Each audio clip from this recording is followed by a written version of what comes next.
Heavy footfall followed Emery down the narrow cobblestone steps. Throat burning, she took gasping breaths as she ran. The recent rainfall made the steps slick, and her sneakers squeaked and slipped, threatening to lose their tenuous grip on the stones. Her hands trailed against the ancient stone of the buildings that framed the steep sloping alley to brace her against falling.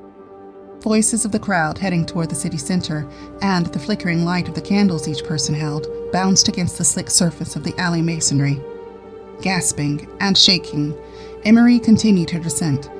Stealing a look above and behind her, she saw the creeping shadow of the thing pursuing her.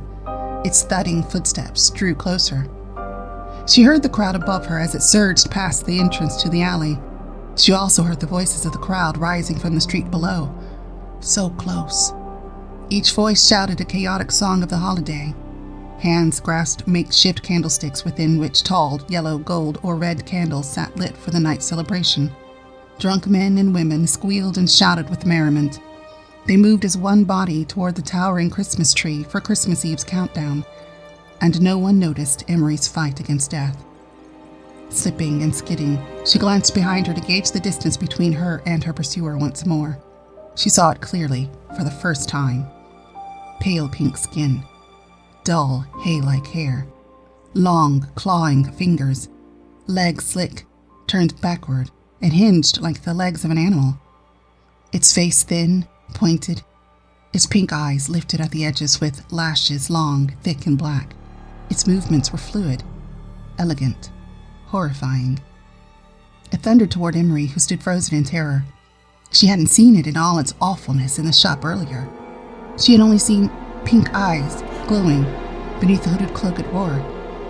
Acting on her instinct, she ran, but now that she could see it in its entirety, it emanated such powerful malignancy that Emery's stomach turned and she felt the contents rise in her throat. Emery. Her eyes flew open. She lay on her back, in her bed, in her room, in her house, on her street in her city. Sweat poured from her. Her torso thudded as her heart rollicked in her chest. Wheezing, she gulped in great volumes of air. A dream. She stared up at the ceiling and willed her breathing to slow, her heart to calm, and the churning in her stomach to leave. The crowd below her apartment shouted and sang jingle bells as it surged past the buildings on her street to its way to the city center.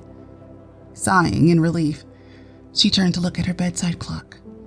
She saw pink eyes set in a pale pink face, and a smile full of pointed teeth, beneath a head full of dull yellow hair. The nausea returned, and Emery shook with terror.